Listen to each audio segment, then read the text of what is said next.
Hello, everyone. Very excited to have you all here joining us for this event today. Welcome to the Brooklyn Rail's 505th New Social Environment. I'm Eleanor, an events assistant here at the Rail, and I have the pleasure and privilege of being your MC today for a conversation celebrating the Essays by Leo Steinberg series published by the University of Chicago Press, featuring Shawon Kinew, Christian Kleinbub, Maria Lowe, Sheila Schwartz, and Alexander Nagel. We're thrilled to welcome poet Farid Matuk here to close today's program. We would also like to thank the Institute of Fine Arts at New York University for sponsoring today's event and making this conversation possible. Before we get started, the Brooklyn Rail acknowledges that Black Lives Matter and that here in New York, we are on Lenape-Hoking, the unceded land and waters of the Wappinger, Canarsie, Munsee, and Lenni Lenape people of the Delaware Nation and Shinnecock Indian Nation. We encourage you to check the chat momentarily for a living document of resources and actions.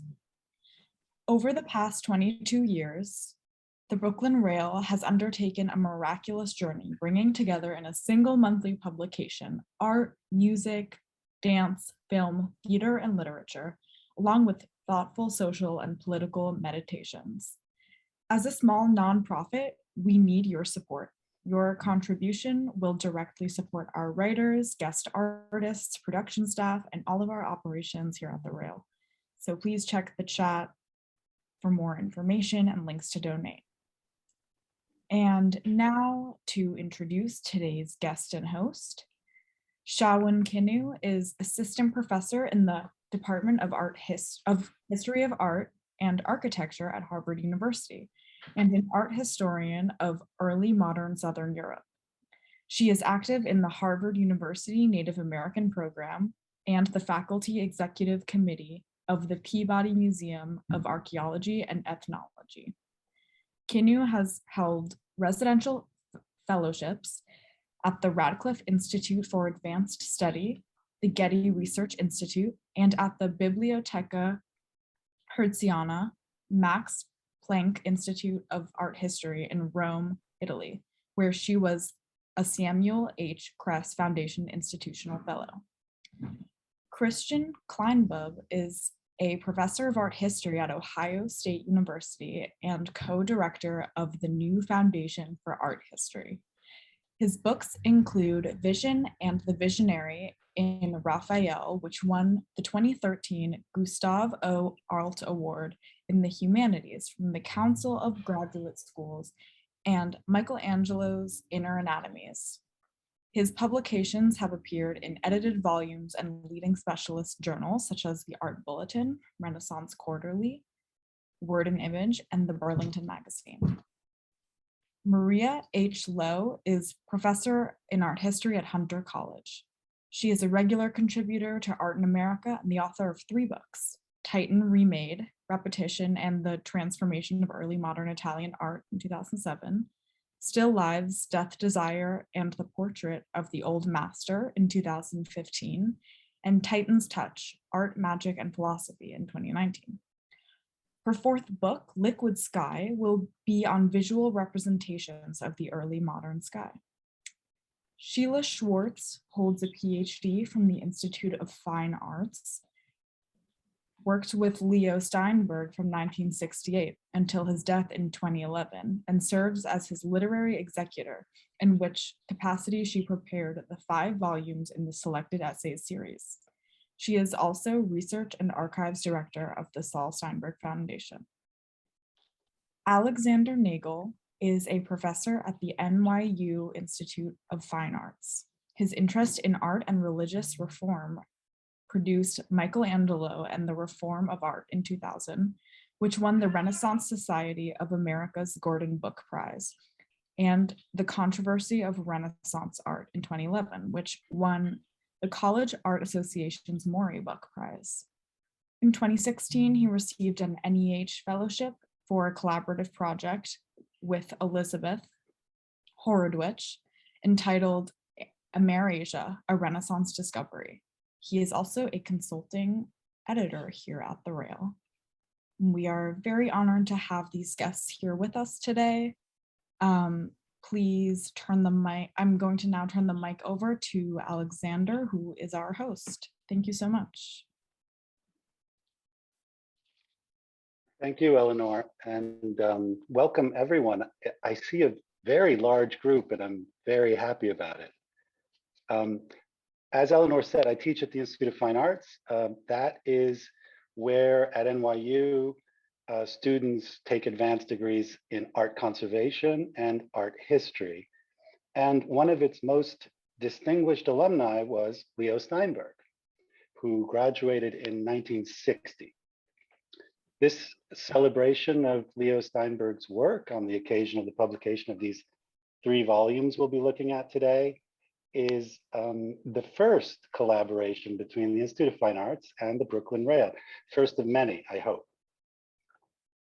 So we are celebrating 3 volumes. I'll show them to you, even though you can link to them, so you can get a sense of their weightiness.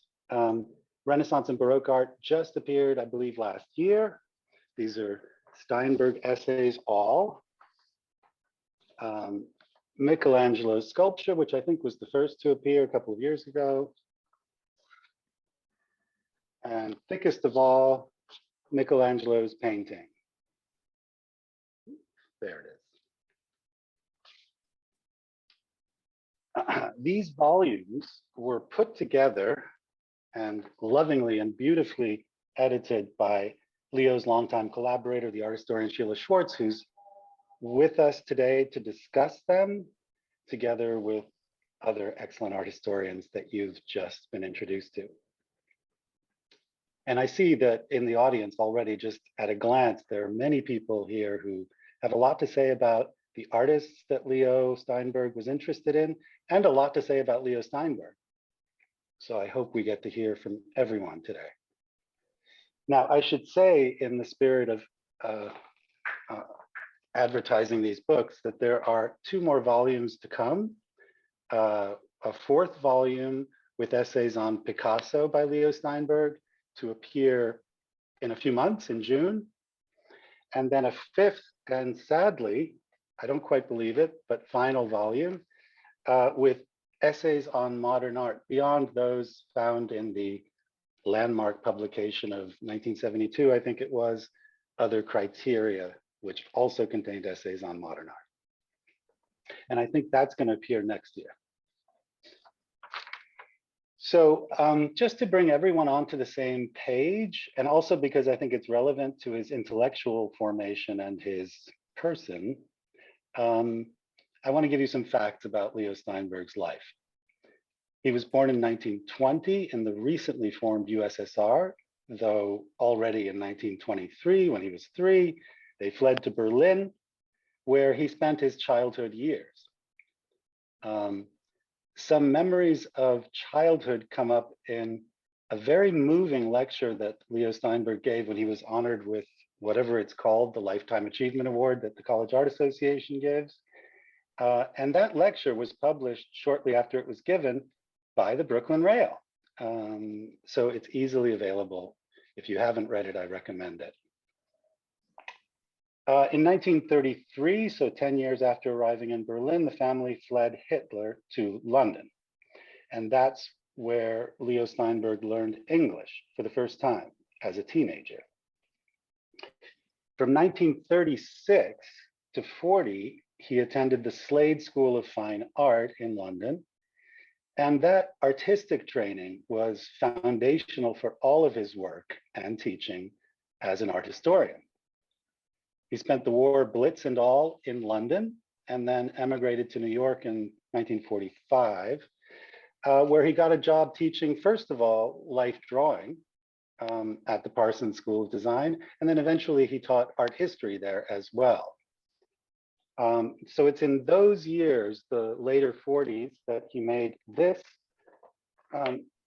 interesting self-portrait. At least I find it interesting. Can you see it at all? Probably not, because I'm near a window. Let me see. Try it this way. Anyway, I'm not sure if you can see it. But it's a self-portrait of Leo Steinberg with pen in one hand and cigarette in the other. You'll notice the pen and the cigarette are parallel to one another. They really form a kind of biaxial structure through the picture. I guess in any icon of the Venerable Leo, you'd have to have him holding as attributes, you'd have to have him holding as attributes a cigarette and drawing implement and or writing implement, since that's what he spent most of his time doing. So we're looking at a fairly unorthodox path for an art historian. He was teaching lecture courses on art history, all periods of art history at the 92nd Street Y and at Cooper Union, before ever having an advanced degree in art history. But he enrolled in the PhD program at the Institute of Fine Arts in 1953, pursuing his degree until 1960. But when he enrolled, he was 33 years old, so this is an unusual student. He studied medieval and Baroque art and architecture, but also the entire time was very involved with contemporary art. So through the 1950s, he's writing reviews and essays for arts magazines, even as he pursued his PhD, first with Richard Krautheimer. This was going to be a dissertation on the reception, as we would say. He called it the afterlife of Romanesque architecture in the Renaissance and after. A topic that was abandoned, and that relationship with Krautheimer, by all accounts, became frayed. And then he did a dissertation finally under the architectural historian Wolfgang Lotz on Borromini's Church of San Carlino, which was published long after. And then from then on, over the decades and until his death in 2011, he became one of the most prominent art historians in the world. So that unusual pathway into art history from art, as well as his intertwined commitments to following the developments in contemporary art and studying older art, really shaped his work and I think inspired some of his most original insights. This is a topic that hasn't been written about much, how his work in the two areas impinged on and enabled one another. And if I were to summarize what I think were the enabling terms of that relationship, I would say that he saw in Renaissance and Baroque art, he saw it differently, in part because he had been attentively following the art of his own time, which was everywhere breaking down the physical frames of art and the institutional frames of art. And so putting art into new relationship with the world and to the bodies that engage with it. And then in the other direction, his work on the site-specific and theologically complex ensembles of Renaissance and Baroque art attuned him to grasp, before anyone else did, the historical significance of the new environmentally oriented, body-involving, conceptually engaged, and world-addressing art that emerged in the late 50s and 60s. So something like that kind of symbiosis, at least in my view, was going on between the two areas of work. There's been a lot of recent work on these kinds of questions in Leo Steinberg. A small subfield of Leo Steinberg studies is developing. One instance of that is this book that just appeared in Italian by Daniele Di Cola. I've been reading it this past week. I think it's just excellent, so carefully done, very thoughtful, managing to be concise but fair to the arguments and to the context that he was working in.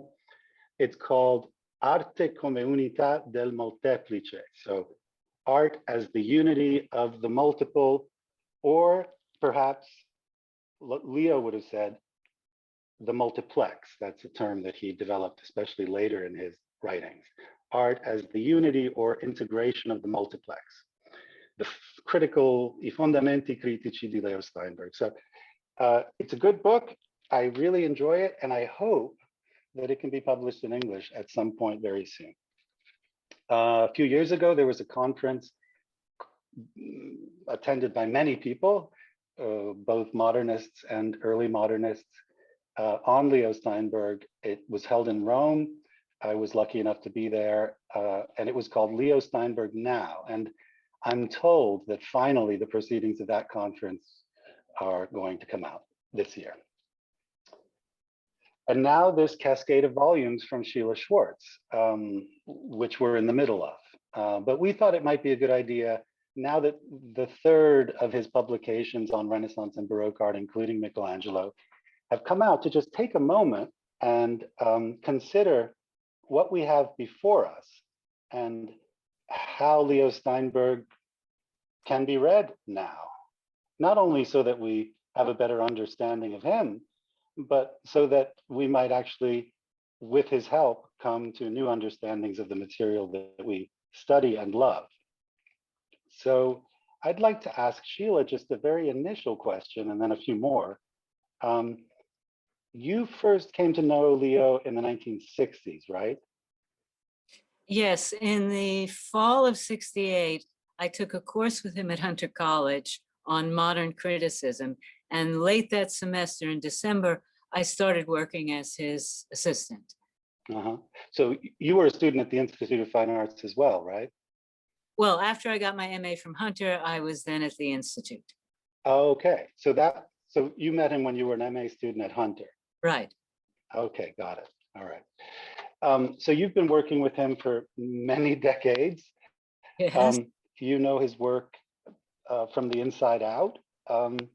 And I think it would be interesting for us to hear a little bit from you what was involved in bringing these volumes together. Some of the essays are published already, but in disparate places. And some of them, now published for the first time, were lectures. So I guess I would ask you first, what was it like to transform a Leo Steinberg lecture into this form? A lot of work. Well, for both the lectures and the published pieces, I went back to the files and looked at every note Leo had made, including marginal notes in the working copy, to see what, if any, revisions needed to be made. And, you know, there were quite a number. Leo sometimes had, in the case of other criteria or the sexuality of Christ in Renaissance art, he had 2 or 3 different working copies because they all got so filled quickly. In the case of the lectures, I had to find the most recent version, and as well to write in the footnotes and find images, because all I had were the slides and the marginal notations. For the footnotes, I felt strongly that there had to be footnotes. Wouldn't like to see a lecture. I wouldn't like to read a lecture published without footnotes, because it's just frustrating. And I felt it would be more relevant and useful to future generations to see why he said what he did, what the sources were. So then I just went through the files of the notes, all the material we had when he was doing the lecture, material that came in afterwards, and occasionally doing a little research of my own when I read something and I had to say, Leo, where the hell did this come from? And that's how they came to be. These are lectures that were only that only originated and were delivered after 1980. Before that, Leo would work from little cards, or he would ad-lib along. So he only wanted me to publish the lectures after 1980, when he started writing down every word, including every emphasis note, every pause. Everything was there. Yeah, I'm surprised it happened so late. He told me once, I write everything. The jokes, the asides, they're all written. And I thought this was a practice that was longstanding in him, maybe even from his having felt maybe less comfortable in English in the early days, but he No, came around to it at the age of 60. no, he came around to it for what may seem like a counterintuitive reason. By 1980, he was a very well established and sought after lecturer. And he felt that if he didn't have the lecture down word for word, he might fall into cliches from ad-libbing. And he didn't want to disappoint the audience, because the audience by 1980 expected a hell of a lot from him. Yeah, yeah. And it also gives the lie to the view that you can only give a lively and engaging lecture if you extemporize.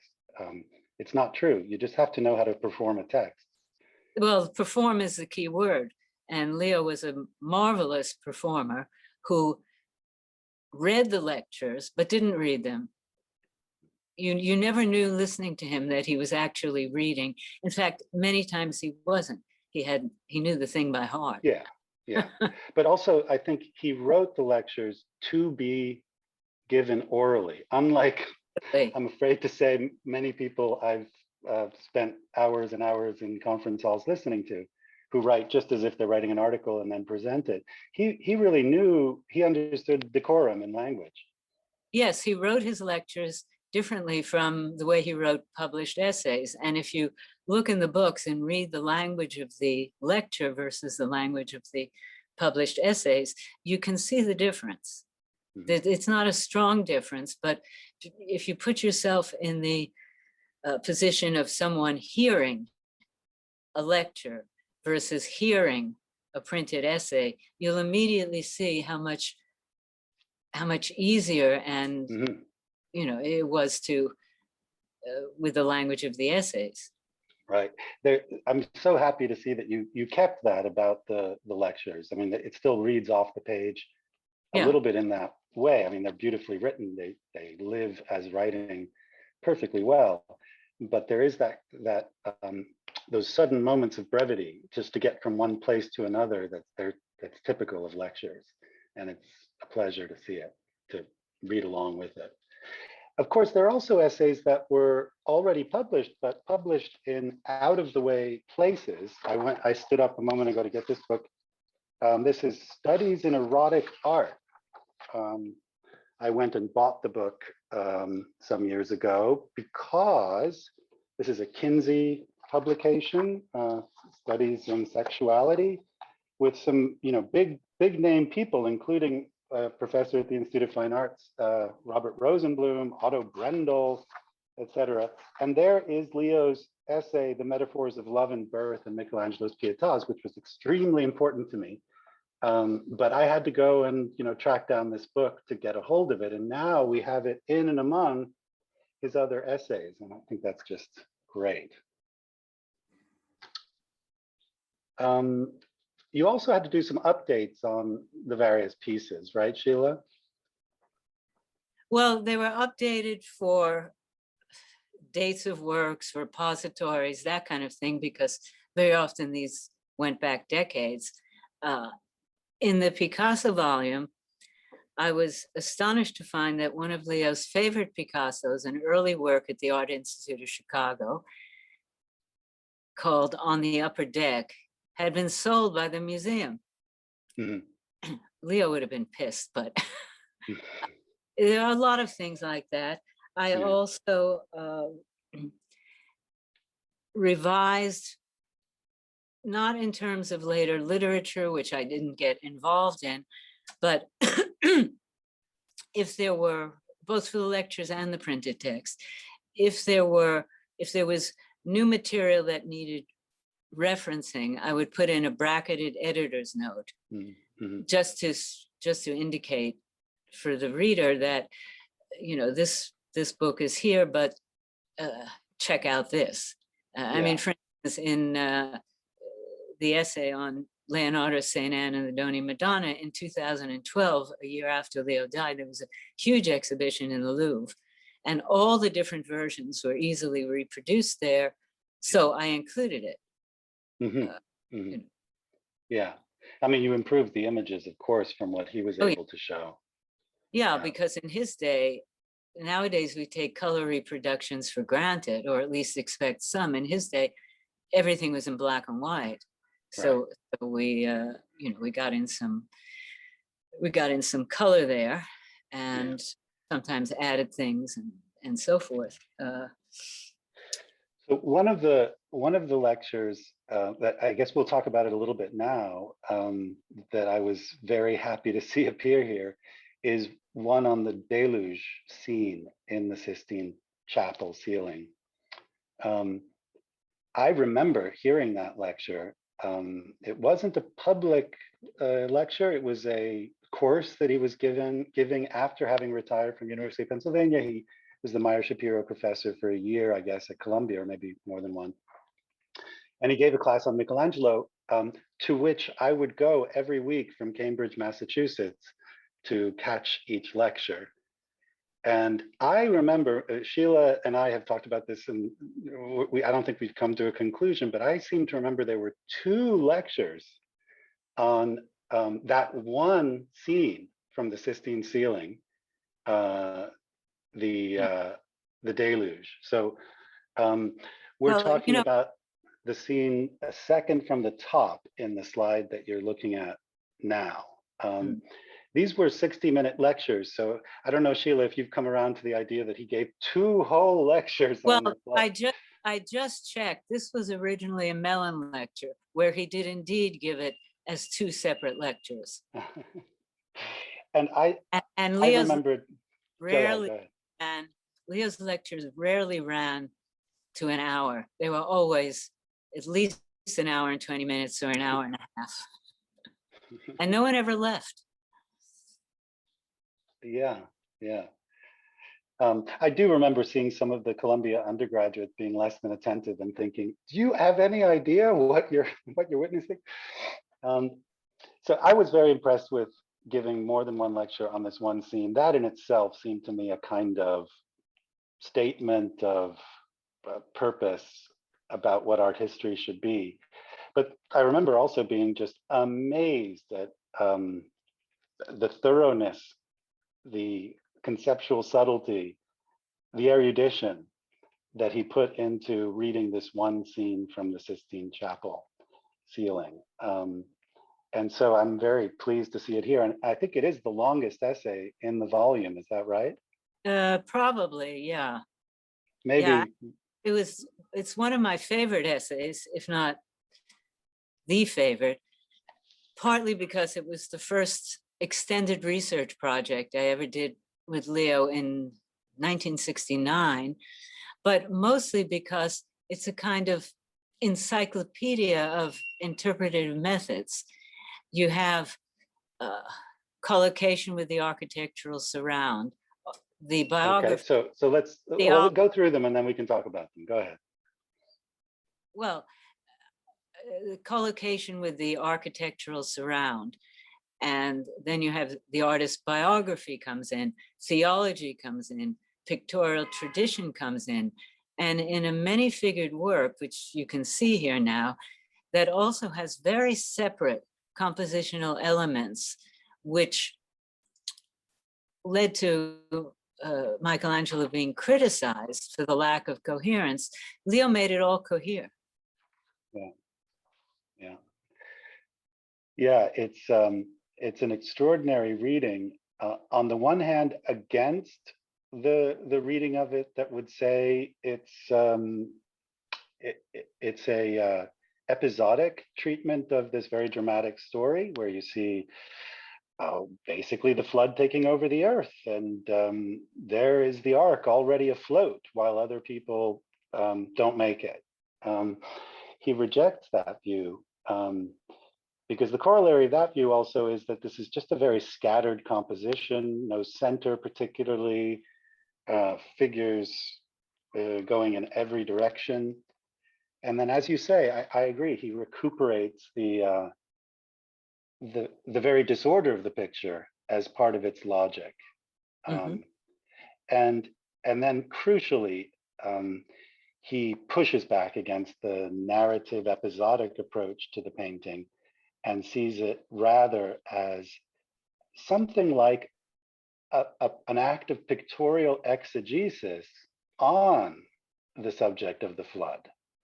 And this is something he does often with works of art. This is the way basically he reads Leonardo's Last Supper in his book devoted to that subject. Painters, sculptors engage in a form of exegesis that runs parallel to, as well as being informed by, theological exegesis by those who write words. And so he reads if you could go back to the scene, I can explain this one in a moment, but if you could go back to the scene, he reads the different parts of it in relation to an important theological treatise of the 12th century by Hugh of St. Victor, which had, of course, many readers throughout the later Middle Ages. This is interesting for Leo Steinberg. You wouldn't expect Leo to lean so heavily on a theological text. Generally, he's pushing back against them. But one of the things that these volumes as a whole show, I think I can say this generally, is what a reasonable art historian he is. He has a reputation for being sort of willful and original, maybe even to a fault. But the overwhelming impression I got reading some of these essays for the first time, and many of them having read them before and coming to them again, was what a judicious, reasonable art historian he is. So I encourage everyone to read and reread. In any case, he feels that that text is really important because there are things in the picture that really seem to relate to that text. For example, the idea that the ark is not a pyramid as it was depicted by people that mattered to Michelangelo, like Ghiberti or Paolo Uccello, but instead a four-sided structure with a truncated pyramid for a roof. That's exactly what Hugh of St. Victor says. And so he takes that as his cue to start to read the different groupings here in relation to the exegesis that Hugh of St. Victor performs on the ark and the flood and what it means. So Hugh of St. Victor has these three categories of basically the sinners lost to perdition that are completely entangled in their lusts. And that would be the people on that boat in the middle, who some of whom are being violent, as well as those who scrambled onto the deck of the ark in the background, but are not in the ark. So he reads those groups very carefully. And then he looks over to the right side of the picture and sees Hugh's second category, which is those sinners who are yet redeemable, not in this life, but in their future, in their post-mortem future. And so there they are underneath a kind of tent that they've created for themselves on an island, and Leo makes much of this, that is marble, not green, not dirt, just marble, out of which strangely trees still grow. So a signal, a kind of flashing signal that this is not about naturalism, this is about making a number of points. And then, of course, the third group is in the ark itself. Those are the saved ones. But the most original thing that he does in the reading of the picture, really where he departs from earlier tradition in art history, is his reading of the group that takes up a good third of the painting, the largest figures in the painting, that whole procession up the hill, and then that group around that tree, which he reads as disjoined temporally from everything else that's going on. He sees it as a post-flood scene. I wonder if you could advance the slide to one of Leo's drawings after this work. Yeah, so you can see him in this drawing studying those figures, those climbers, as he calls them. And do you see that, it's probably hard to see, but on the left there, it says Shem with wife. And then further down, the guy with the sack is labeled Ham. And then behind him, that very Picasso-like upturned head is labeled Yaphet. And then that older man who's kind of looking back at the very bottom has Noah written next to him. So at this point in his study of the picture, he's thinking, oh, this is when the waters start to recede and Noah and his family are coming on newly revealed land. But then, then he counts the number of people coming up that hill, and he writes upper left, I don't think I can read it on this screen, but he says, they should be the survivors coming out of the ark, but there are 4 too many of them, because there's just 8 in the ark. So that's when he, I imagine, I'm just sort of doing a little Steinberg criticism here as to his method and his process. But I think at that point he decided, no, this isn't even narrative at that level. It's not another episode in the story superimposed here in the same picture. It's something that has no biblical foundation really at all, except in the deepest sense. And key to that new reading is this figure at the top. Do you see that figure with the, where he gives the shading lines all across her face? He calls her the caryatid, and he talks about the holy calm of her face. We can go back to the fresco. Could you go? Yeah, exactly. So yeah, that's great. So you can find her because she's sort of below that boat in the middle, and she's carrying a stool or a table on her head upside down. And I remember the moment in that lecture where he showed just a beautiful detail of her face and the calm of it. And I remember thinking, he's right. He's just got to be right about this. This is not people fleeing the flood. This is, as he puts it, the image of a new beginning. So it's not even the people coming out of the flood. It's just in a more general sense, really an allegorical sense. It's about the new beginning for humanity. So he notes that there's 12 climbers, and then there's 12 on the left side all around this tree in a kind of hexagon over on the left. That, by the way, is the image that I have to assume Sheila chose as the cover of the paintings volume, beautifully chosen for the cover. And he reads that group. Do you see the group I mean? Basically the one around the tree on the left, as just an extraordinarily heraldic composition. So in a heraldic emblem, every element says something. It's almost rebus-like. And that's the way he reads this, highly allegorically. Basically different forms of love. Now, on the far side of the flood, giving humanity new promise. And included in that love, by the way, is same-sex love. There you are, right in the middle of the hexagon are 2 men. He insists that it's a man being embraced below, the one who's seated, and that this is Michelangelo's vindication of homosocial friendship, as opposed to the terrible acts of sodomy that brought down the flood in the first place and that are probably at play in the boat and elsewhere. So Leo really sees this in those terms as a kind of allegorical reading of the flood, referred not only to every viewer that looks at it, but to himself. So that's the biographical dimension that Sheila mentioned.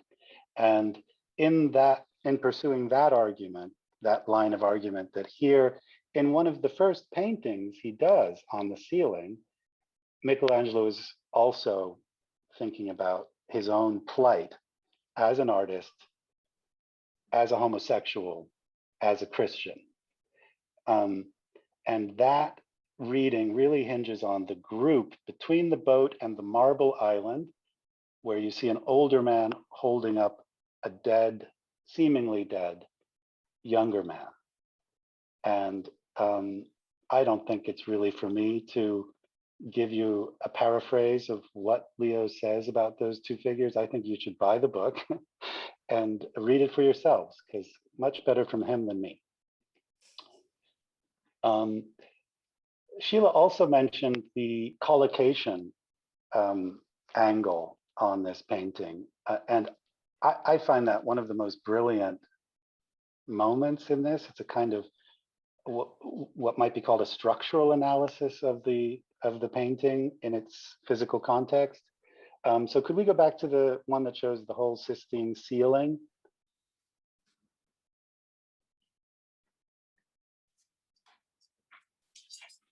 Thanks.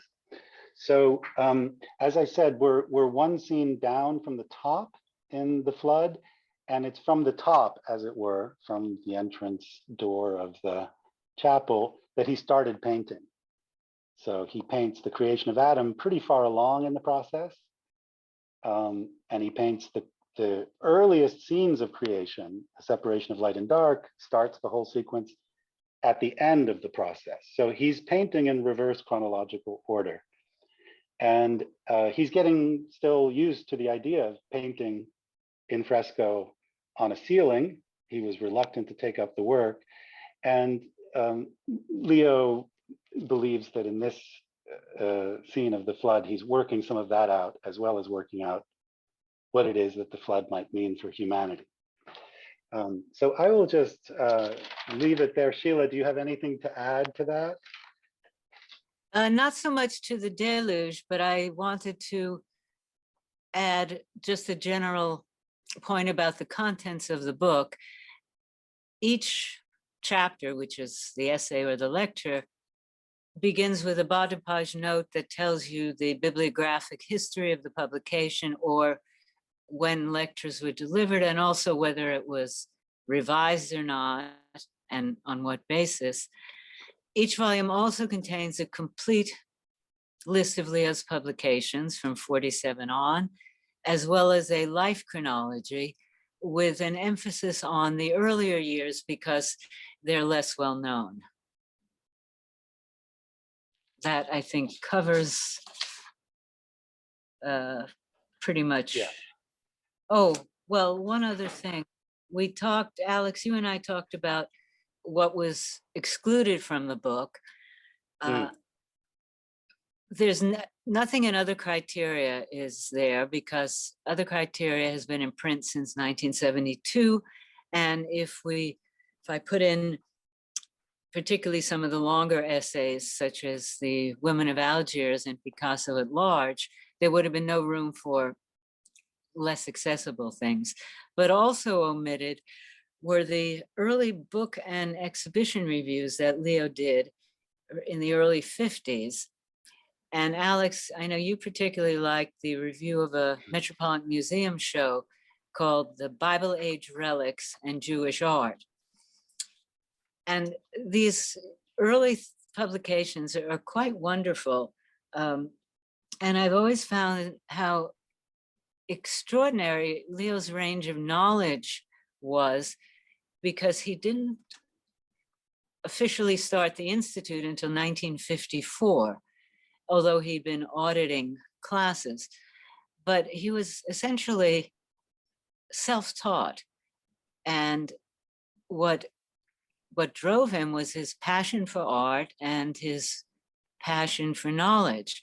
And the range of what he dealt with, I still marvel at today. And I just want to quote from a letter he wrote to his father in May 1953, at which point he was regularly lecturing at the 92nd Street Y, at Parsons School of Design, and other places. So this is May 53. Quote, I find that I delivered 37 lectures in 6 months. Chronologically, I ranged from 30,000 BC to current exhibitions. Geographically, I ranged from Japan to the Congo to New York.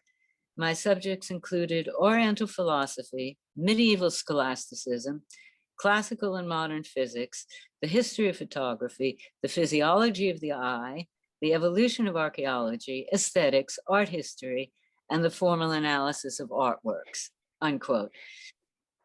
And he hadn't even started to formally study art history. Okay, greeted by silence, which is well, yes, I think everyone's amazed.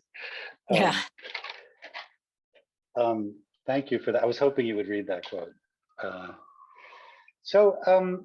The idea for today was to allow the other enthusiasts on our panel to talk about a particular essay that they wanted to talk about. It doesn't have to be their favorite, how to choose a favorite. So I'd like to pass the baton to our next, I don't know, enthusiastic reader of Leo, and that's Maria Lowe. Great, thank you so much. Before I start, I just wanted to thank Alex and Sheila and the Brooklyn Rail for inviting me to participate in this afternoon's event. When Alex approached me, you had said we would choose a favorite article and a favorite line. And I think I had said that's like asking me to choose one donut from a very large box of delights. So it was a very difficult task. I will actually begin with the second of the two things that we were asked to select, namely a choice line from Steinberg's rich and formidable career. There are so many scholarly insights in every single solitary one of his essays. So what I thought I would do instead is highlight a line that illustrates instead his kind of boundless sense of humor, a quality which Alex already pointed out, which can be so lacking in university lectures, university teaching, and in academic writing as well. Okay, so the line that I chose comes from the volume on Michelangelo's paintings, and it's an essay called The Last Judgment and Environs. Now, this essay is actually based from a lecture that he delivered to his students and in various different occasions. So I begin, the line from this text is the very first sentence, and the sentence reads, so you have to keep in mind that he's addressing a room full of graduate students in about 1990, 1991. And it begins, everyone in this classroom has at least one incomplete. Then he adds, and mine is the last judgment. So that's the quote. Now, I love this sentence for its stern quality and its kind of playful humility. Like the pronouncement of a favorite uncle, the tone is aggressive passive rather than passive aggressive. And the sentence, everyone in this room, in this classroom has one incomplete, is an announcement that might require today a trigger warning for the easily spooked student in the classroom. But Steinberg doesn't leave the kids out in the cold for very long. And with the following clause, but mine is the last judgment, he very masterfully brings both the sentence as well as the seminar room back into a state of equilibrium. And there's something about that I just really love. It just warms my heart. Everyone in this classroom has at least one complete, and mine is the last judgment. Now, these words were written and delivered on the eve of Steinberg's retirement from teaching at the University of Pennsylvania. And so, that's to give you a kind of historical context for that as well. Now, I began with the favorite line, because unlike many of those of you in the Zoom room today, I never had the privilege of working directly with Leo Steinberg. And I always kind of thought that this line kind of gives me a indication or an insight into what an absolute joy it must have been to have been taught by him. But despite not knowing the man, Steinberg, the writer, has nevertheless been extremely influential, a tremendous influence on my own work. And as it turns out, I share certain career trajectories with him too.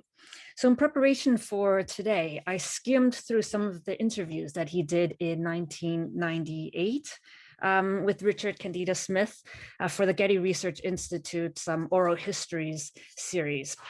And I have to admit that some of the parallels made me feel a bit like an unintentional stalker or a very poor understudy at best. I just want to say before I go any further that I'm not in any way saying that I have any claim to to Steinberg's mantle. I am at best a kind of seat warmer in an Academy Award kind of scenario for him.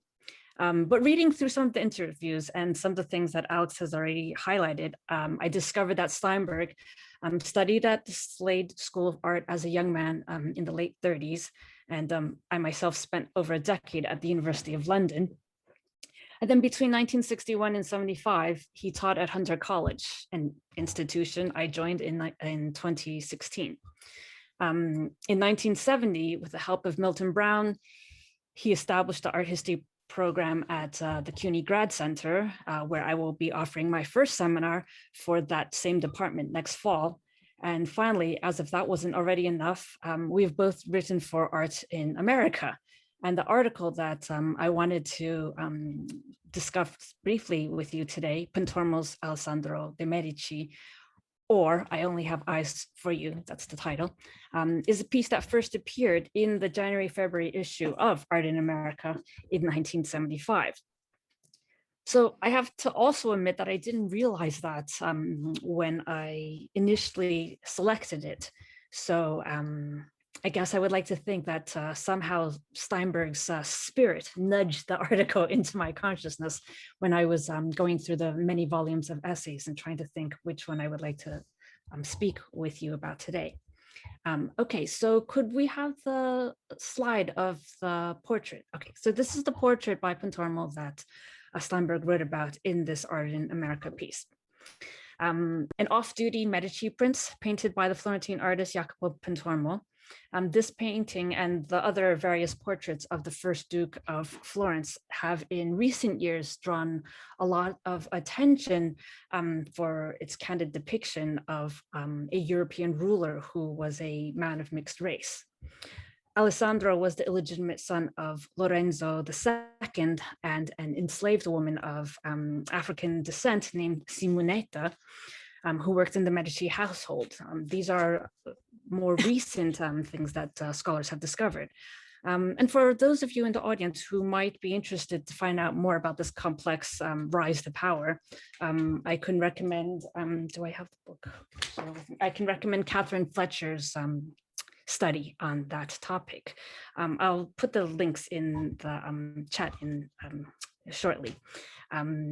Fletcher's study has itself, her book was called The Black Prince of Florence, has itself recently inspired a short film by the Italian African actress and director, Daphne Di Cinto. And this is in a sense the legacy of what this painting means to us today. Now, I realize this is off topic for our focus on Steinberg here today, but this type of connection is, I believe, the kind of real world para-academic connection that he would have been especially attentive to if he were with us now. And it's for this reason that I bring this to our attention. So beyond our own contemporary questions about race, status, and identity that we might project onto this painting, what initially drew Steinberg to this image is the unexpected sense of familiarity and ease that the viewer experiences standing before this picture of an extremely powerful man in the very unlikely activity of drawing. Steinberg opens the essay, and here I'm quoting, "Renaissance princes did not make their own pictures any more than they made their own clothes. They hired painters and tailors to do these things." And then he continues, "Why then does Pontormo portray the ruler of Florence engrossed in drawing?" Unquote. So one easy answer that might pop into all of our heads is that, well, maybe this was a kind of portrait of what was a very violent tyrant shown in a more kinder, gentler manner. Perhaps it was a statement about the ennobling of art, the practice of art, of drawing, which is in this image even undertaken by great men such as rulers. Of course, Leo Steinberg didn't find this a particularly convincing or perhaps a too facile answer. So he provided an alternative reading of this portrait by looking at the overlooked.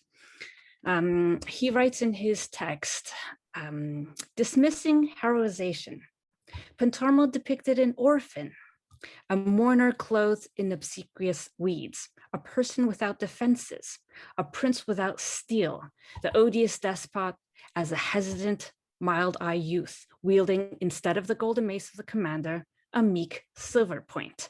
And that is the slender lead he holds in his right hand.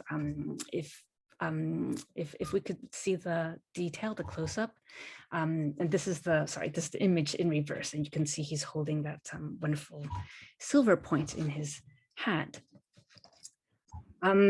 So the essay is really a lesson in looking at the overlooked and in working with the anomalies within the image rather than coming to simple biographical and status-driven explanations for how a work of art communicates. And Steinberg has the enviable ability to make us see things anew. In focusing in on the sheet of paper beneath the Duke's hands, as we see in the detail on the right, he calls our attention to the fact that the Duke is not just drawing any old image, but that he's in the middle of sketching a woman's profile. So he kind of sets this image of a tyrannical despot into a almost a love story. Rather than an image made for public consumption of a prince, Steinberg argues that Pontormo's portrait of the Duke was destined for the private delectation of the Duke's mistress, Taddea Malaspina. And of course, it is her portrait in the detail that is being brought forth by the Duke himself. So that's the detail we see on the sheet of paper. And in this scenario, we become the belated spectators. We arrive belatedly and are thus placed in the privileged position of the lover who sits before the Duke and whose likeness is being recorded forevermore in the picture within the picture. So this is an argument that unfolds slowly from page to page. And there's something about when you get to this aha moment, something about Steinberg's conclusion washes over us like a warm summer wave that kind of swirls and purls around our feet. It's so gentle, and all of a sudden you're just in this kind of really wonderful, lovely place that is so different from the kind of art history that many of us as students, many of us in the Zoom room might be accustomed to, where conclusions and ideas are just kind of stated with a kind of brutal force. There's a wonderful invitation to an argument that we always find in Leo Steinberg's writings and lectures. Now, for most scholars, this endpoint would have sufficed, but then there's a kind of final act in which Steinberg presents us with a short notice about the painting's afterlife, from when it disappears after the deaths of the Duke and his mistress, to the moment in the 1570s when Cosimo de' Medici, a future Duke, attempts to locate and retrieve the painting, and up to the point when Bernard Berenson finds it again in a private collection in Germany in 1911 and convinces John G. Johnson to acquire it for his collection. Of course, today the painting is in the Philadelphia Museum of Art, some miles from the campus at the University of Pennsylvania, where in 1975, Steinberg took up his post as professor in art history, the same year in which the essay first appeared in Art America, and where in Pennsylvania, where he would also remain until his retirement in 1991, when he could at last turn to his incompletes. But before I finish today, let me say a quick word about the half title of Steinberg's article, I Only Have Eyes for You. I prepared a link with more links, and I wonder if that could be, could that be posted in the chat for people to look at? It's just a short Padlet with different links that I made. I Only Have Eyes for You is a song written and scored by Al Dubin and Harry Warren, and first performed by Dick Powell in the 1934 black and white romantic comedy, Dames. I hope the Padlet has gone up. As I said, I've included links to all of the most famous renditions of this song, as well as to Fletcher's book, to the Chinchill's trailer, and a link to Smith's interviews with Steinberg. Now, I initially turned to these interviews, naively hoping to find some explanation about why or how Steinberg chose this song title over any number of other possibilities.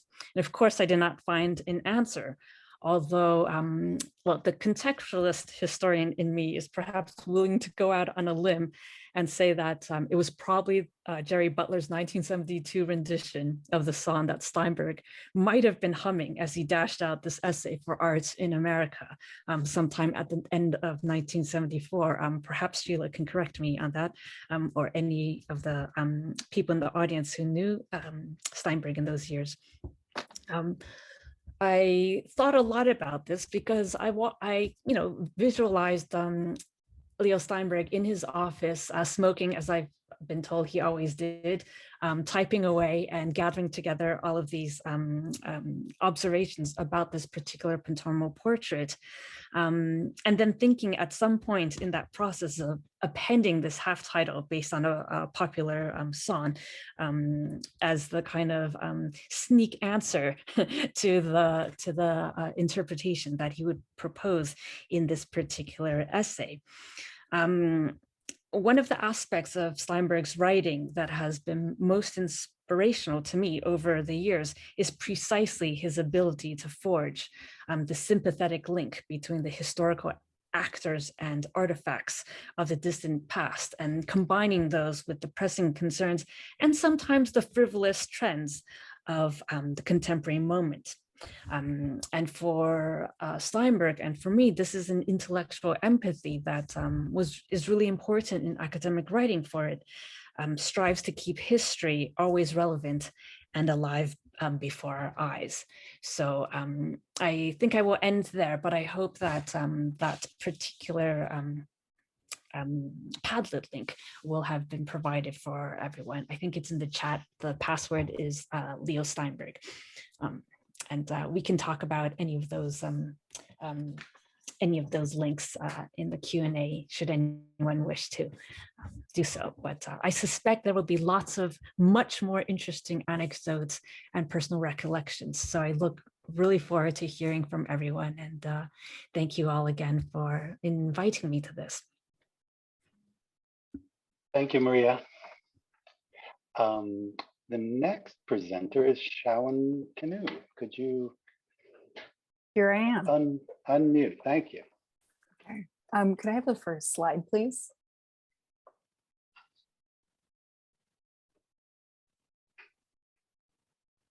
My first slide. I don't know what number that is. The next one after the last that we were on. It goes in sequence.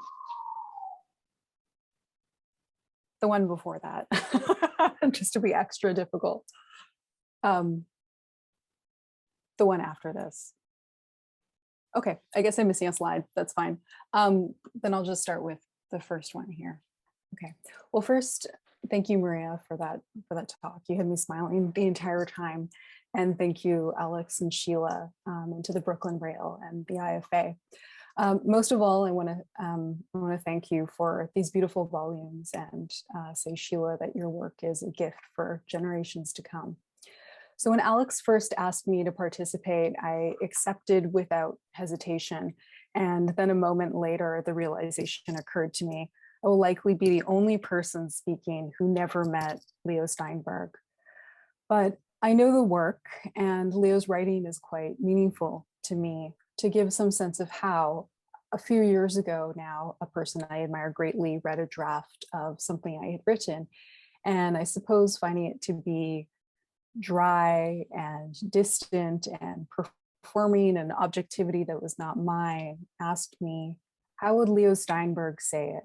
What is the Cherassi chapel of this subject? And in that moment, a shiver went up the spine of the late Ernst Gombrich, who famously said of Leo's work that it was a dangerous model to follow. This statement gets a lot of airtime, so I feel the need to say that Gombrich said many other nice things too in that well-known New York Review. The advice, though, a private exchange, a shared code between mentor and mentee, says something of Leo's model in the field, however. I might as well have been asked, where is the courage? There is the legacy of Leo's work, its contributions, and there is another legacy, courage, license, the desire to write, to really write, to look and to really look, to make good on one's hunches, understanding that they come from somewhere. It's a loosening of the tongue, a stripping down to the body, admitting that beneath the armor of all this expertise is, shall I say it, a beating heart. Santa Maria del Popolo in Rome is home to the Cherasi Chapel, dedicated to the Assumption of the Virgin and acquired by Tiberio Cherasi in 1600, only a year before his death. It is, like so many Roman churches, cool and dark, but bears the mark of Raphael, Caravaggio, and Bernini. Walking down the aisle, you pass 5 chapels to your left. You pass ghostly marble angels striding into pictures in the transept. Could you go back to the first slide? And then you reach the Cherasi Chapel, immediately to the left of the high altar, privileged site. Observations on the Cherasi Chapel, or in the Cherasi Chapel rather, originally published in 1959 in Art Bulletin, comes from a moment of panic, we learn. Leo's professor, Wolfgang Lutz, asks his IFA seminar to present with 15 minutes preparation on the many artworks in Santa Maria del Popolo in situ. With only minutes to spare, Leo quote, starts to fire questions of himself. These questions form the nucleus of the essay here. Observations is key. They are Leo's observations in the Cherasi Chapel. The essay's argument comes from seeing and experiencing the Cherasi Chapel directly, unimpeded and in person. Standing in the Cherasi Chapel, Steinberg observes that Caravaggio's paintings on the lateral walls of the chapel are meant to be seen obliquely. Their location was not overlooked by the painter. What we see on the right is a detail of a drawing by Leo in 1958. It shows a spectator immersed in the space of the chapel. Such a drawing reconstructs the experience of being in the space, seeing from outside what is experienced within the body. The essay speaks to an art history of, or it speaks back to an art history of detachment in a number of ways. And it seems notable that Leo's Roman seminar constituted perhaps the first generation of students matriculated at an American institution post-war, able to write from direct observations and not from memory and not from slides. Once in this position, the chapel comes into being. The oval atop the figure in Leo's drawing that you can see above the figure stands in for a fresco of the dove of the Holy Spirit. Lines like rays of light jut out from the dove to Caravaggio's lateral wall paintings, just as one of the many ways the paintings interact with one another. Lines dart from the eyes of the spectator, indicating how Caravaggio's paintings are looked at. These are not easel paintings, Leo writes. They're not meant to be seen frontally. In fact, the space of the chapel is too narrow to see them from that position. So accustomed to looking at paintings in museums, beholding paintings gluttonously, we forget some are meant to be experienced askew. In the space of the chapel, we are involved in the conceit of these paintings. I'm now going to borrow from Caravaggio's paintings a language to say something about Leo's observations and Leo Steinberg at large. Caravaggio's Cherasi paintings are intensely physical and so very much about sight.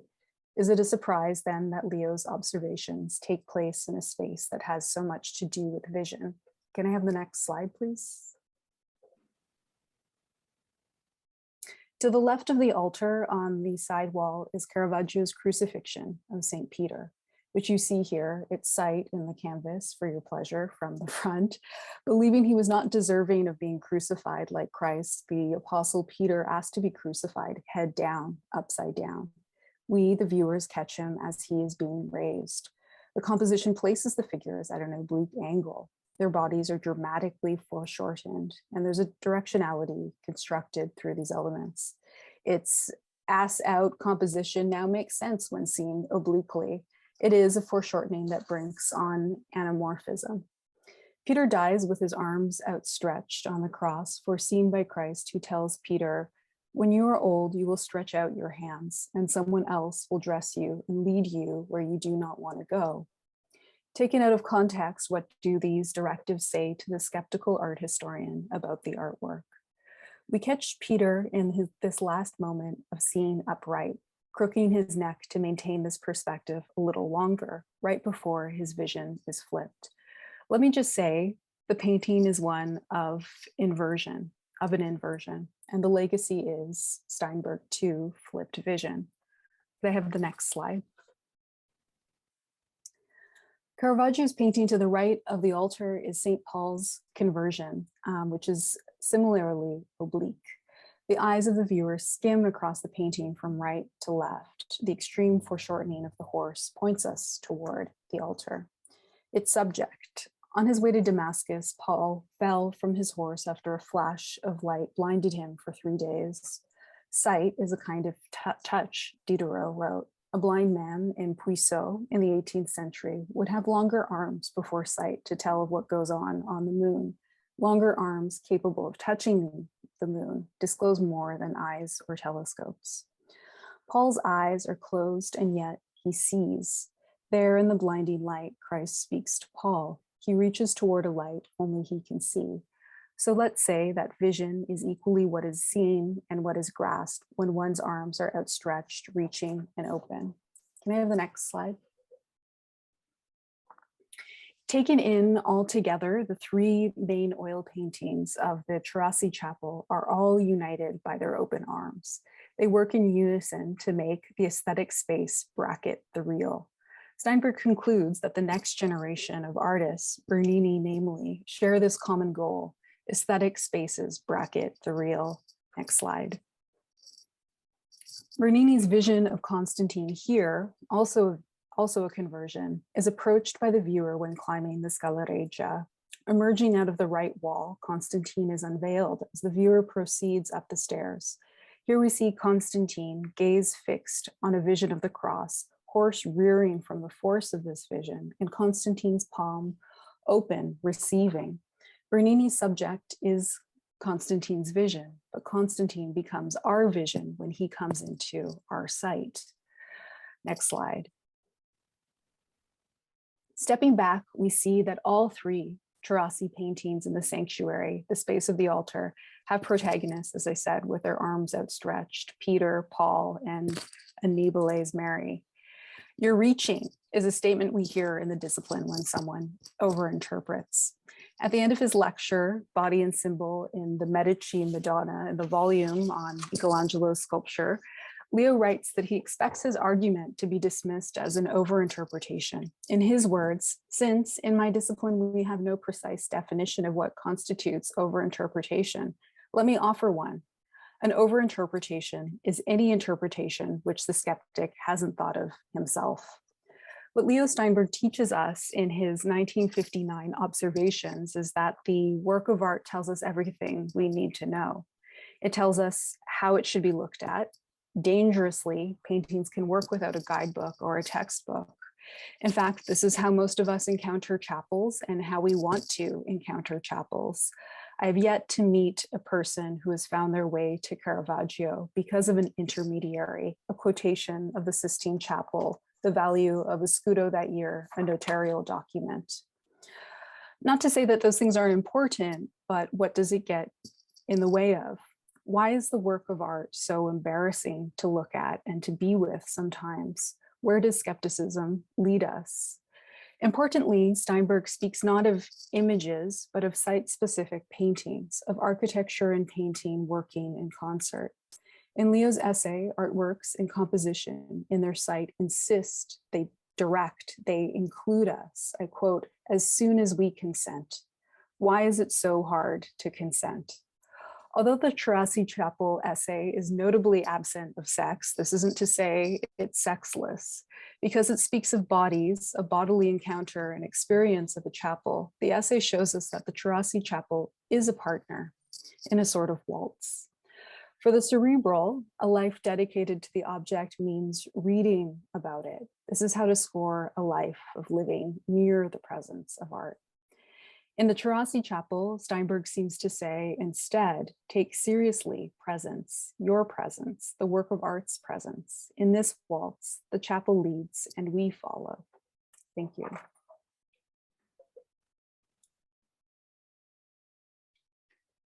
Thank you very much, Shawon and Maria.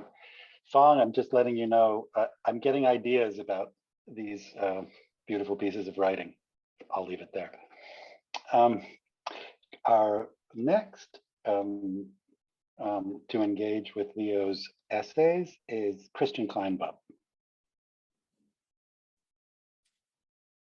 Hello. I would also like to thank Alex, Sheila, and the Brooklyn Rail for the invitation and pleasure of speaking to you about Leo Steinberg's work today. I came to Leo Steinberg through perhaps one of his biggest fans and disciples, David Rosand, who was my advisor at Columbia University in the early 2000s. And I still remember very vividly a secondhand story told about Leo Steinberg, not a quip he made, but a quip by a critic of Leo Steinberg's. And I don't remember, maybe one of you knows, whether this quip comes from an actual review of his work or whether it was just voiced as a pleasantry or a condescending comment of some kind. I don't know who the critic was, or I don't remember. But David Rosand told me this once, that the problem for people who didn't like Leo Steinberg was that his interest in the multiplex was too much for them. And one enemy of his work, if you want to call them that, said that Leo Steinberg thinks Leonardo da Vinci was as smart as he is. And I think this can be said to summarize a lot of the problems people have had with Leo Steinberg's work, at least in my experience, which is that it seemed a bit too clever, maybe too meditated on, that the complexity of the readings, though I agree with Alex that it's often high in its judiciousness, those all seem to argue against at least some purist notion of what reading an aesthetic object should be. But I think that Leo Steinberg, for me at least, was someone who reaffirmed the importance of the intelligence of the artist, first and foremost. And so I actually chose to talk today about two essays that appear in the sculpture volume. One has found its way from the Art Bulletin, where it was originally published in 1968, to a new essay, a conglomerate of sorts, called The Metaphors of Love and Birth in Michelangelo's Pietas. And I also like to talk about another essay published in 1989, also in the Art Bulletin, The Florentine Pieta, The Missing Leg 20 Years After. And as any of you who are fans of Leo Steinberg know, these two essays were addressed to a problem in the sculpture you see projected before you, the Bandini Pieta, the Florence Pieta, as it's often known, now housed in the Opera of the Duomo in Florence. This work concerned Leo Steinberg because primarily of the missing left leg of Christ, which of course you can't see here because it is indeed missing. And he wanted to reconstruct in this essay what that leg was and what it might have meant, and then why also it might be gone. And it begins by attempting to understand the work as a whole. Leo Steinberg could do better than almost anyone.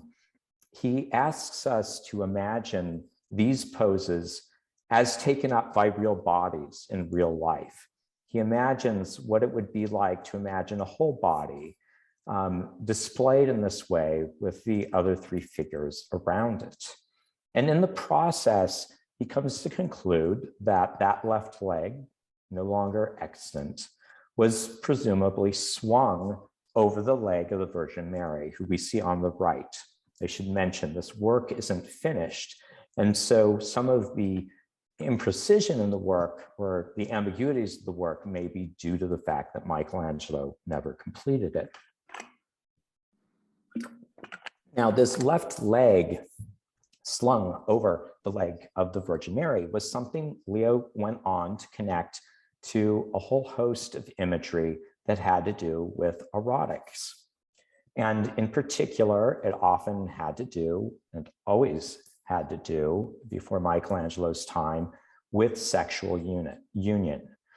Throwing your leg over someone else's was to claim them sexually or to show an erotic attachment between two figures.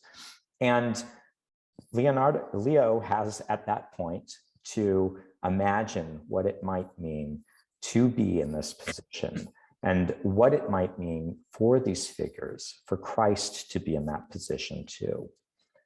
Leo Steinberg took the then controversial route of trying to show that, and I think succeeding very well in showing that this was a reference to the marriage, the metaphorical, theological, mystical marriage of Christ to his mom. That was written about by many of the great theologians of the Christian tradition. And that this union between Christ and Mary was central then to this sculpture.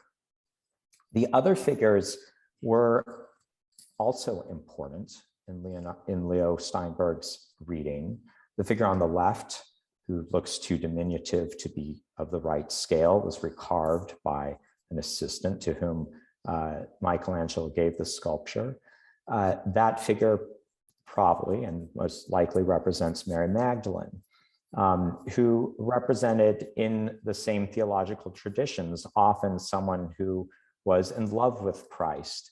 And I mean that in the metaphorical sense of desiring spiritual union with him. The figure above in the hood, Nicodemus, was probably also meant to represent Michelangelo himself. And this may indeed be a self-portrait of Michelangelo. Now, Leo Steinberg's reading of this sculpture did cause quite a bit of consternation, and it was often dismissed. And that was the occasion for him writing a rejoinder to his critics 20 years later in 1989 in the Art Bulletin, which became the second article on this subject, in which he took on their criticisms and provided a new basis for making his argument. I personally would like to say that these essays had a tremendous impact on me as a scholar. And I think for many of the reasons that have already been mentioned, but I would like to point out some things about the method of Leo Steinberg that I have always found valuable.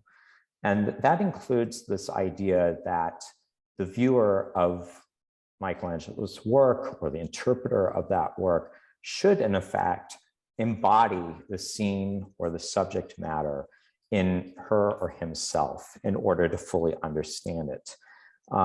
In order to fully make out what these figures mean, you have to believe that the anatomy is important and that all of it comes together to figure something. Leo Steinberg wanted to always keep us attentive to the fact that figure could mean figuration, and that the thoughtful artist would not bypass the opportunity to make a figure into something figurative.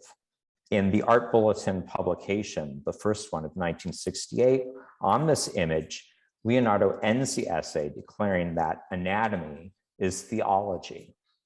And that's exactly what he manages to show here, that the intelligent artist could make bodies into something like a theological argument. He also, I think, anticipated a lot of writing and thinking about the medieval and Renaissance body in a way that may not have been expected.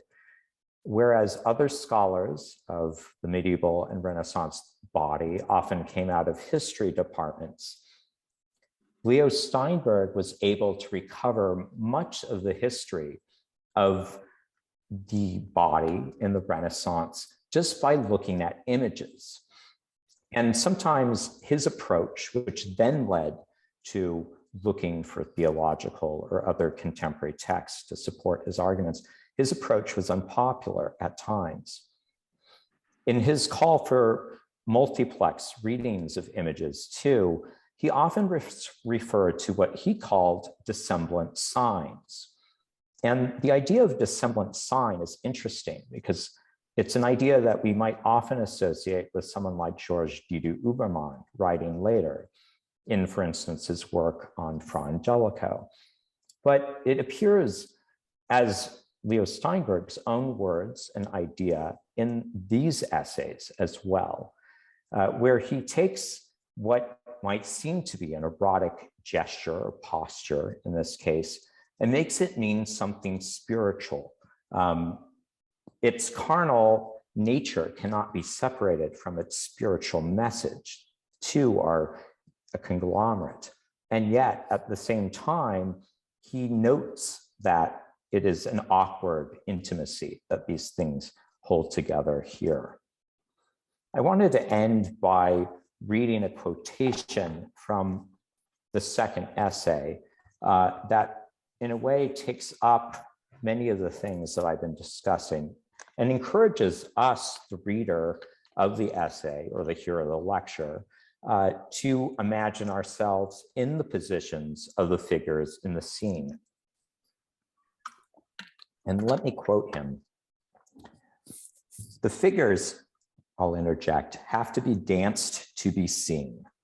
When you have held the pose till the strains of it become an inward intuition, then you discover that the Virgin's two hands rest on different surfaces." He's speaking here of the Medici Madonna, by the way. "That both hands make the respective contacts with a delicate consciousness of sensation. That there is every conceivable contrast between the left hand in touch with the child and the hidden hand shrinking back, timid and groping to recall its support. The hands of the Virgin are a two-handed action, running its course through her body from stone to flesh. Stone and flesh and their mutual convertibility are, of course, the poles of Michelangelo's creative thought. Coincidence, I suppose." And everywhere else that Leo wrote about figures, he asks us to assume poses of the figures in question. And not surprisingly, in his own cheeky and flirtatious way, Steinberg asks us in front of the Florence Pietà that you see on the screen to find a partner and swing our legs over theirs and see whether or not we have some sort of erotic frisance in doing so. Thank you.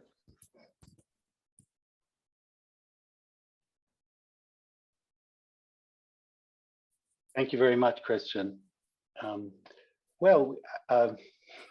These enthusiastic readings have been enthusiastic, and they've also gone on a bit into our time. So I want to, as soon as possible, get into any questions that people have or further comments about any of the works or any of the essays that we've been looking at or that are in the volumes.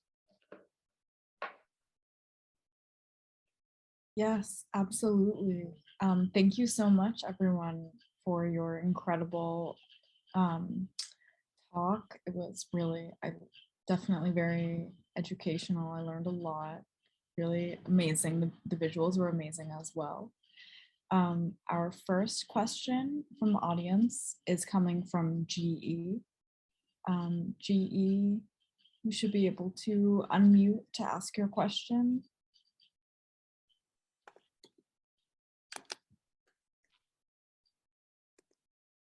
GE still here? Oh, sorry, GE, you were still muted. Are we on? Yep, we're on. Okay, thank you. I'm so sorry, but thank you very much for this expansive afternoon.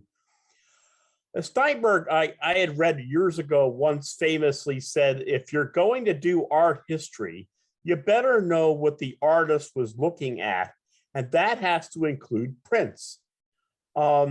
Could anybody here expand a bit on what he meant by this? Because I've been confounded by it for years. I didn't know quite what he meant. Well, I think. Go ahead, Sheila. Go ahead. Well, Leo was a great print collector of old master prints, and he realized that prints were the means by which, in the days before photography, art traveled. And in the Renaissance and Baroque book, you'll see an essay called The Glorious Company that makes use of prints as they become a vehicle for disseminating art. And unless you know prints, you don't really understand how art traveled. Yeah, I agree. I think that it's the way people saw art. I think it's also the way people reorganized art. Prints allowed people to start to see works of art in different configurations. You could start to think of a corpus of work belonging to an artist, for example. Or if your print collection was big enough, like Ferdinand Columbus or someone like that, then you could start to really think of different ways of organizing the repertoire of images. And that's the first step in the direction of photographic images that allowed art history as a discipline to come into being. And now we've, of course, entered a new era for thinking through the images of art in the world. But prints would be the initial phase of that process. It's the way people thought about art and thought about art in different configurations. Thank you. Thank you so much. Excellent. Thank you so much for that question, GE. Any other questions or comments? I know there are several people here who knew Leo personally and for many years.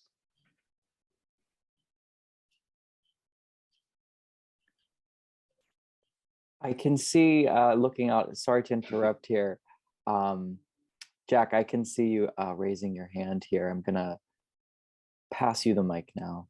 Yeah, I was just fascinated when Sheila said that Leo didn't write his lectures out before 1980, because I remember he and I were on a program together at the Centre Pompidou, I think it was in 27, talking about the Demoiselles d'Avignon, each of us from different perspectives.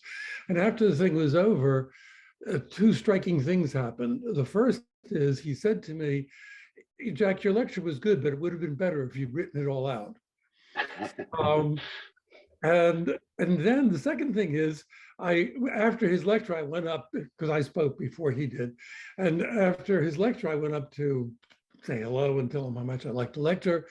And I looked down at his notes and I was astonished. This is something Sheila gave an idea of earlier. Everything was marked in different color pencils, like when to pause, when to raise his voice, etc. The other thing I'd like to point out in relation to Leo's critics over the years is I think part of the reason that people were skeptical about his readings of works of art is that they did not believe something that was a kind of credo for Leo, which is indeed true, but many art historians resist it, which is that the eye is indeed a part of the mind. Thanks. Thank you. Thank you so much. We do have another question from the chat from Thomas B. Thomas, if you feel comfortable, feel free to turn on your video and you will be passed the mic shortly.